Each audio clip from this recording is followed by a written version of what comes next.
आष्टीमधून एक मोठी breaking news समोर येतेय। आष्टी विधानसभा मतदारसंघ मतदान केंद्रावरती 2 गटात तुंबळ हाणामारी झाली आहे।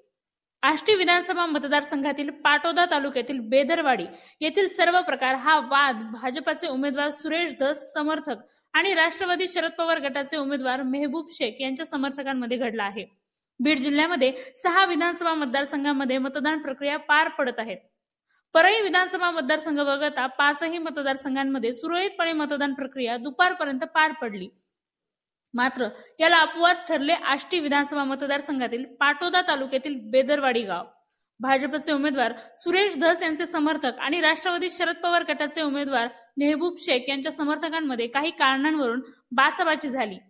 मात्र संपूर्ण प्रकरण हाणामारीपर्यंत गेले। सुरेश धस समर्थकांना मेहबूब शेख यांच्या समर्थकांकडून मारहाण करण्यात आल्याचा दावा केला जात आहे। आष्टी मतदारसंघातील बेदरवाडी येथील मतदान केंद्रावरील हाणामारीचा व्हिडिओ सध्या प्रचंड प्रमाणात सोशल मीडियावरती व्हायरल होत आहे। मात्र या ठिकाणी पोलिसांनी बघ्याची भूमिका घेतल्याचे पाहायला मिळत आहे।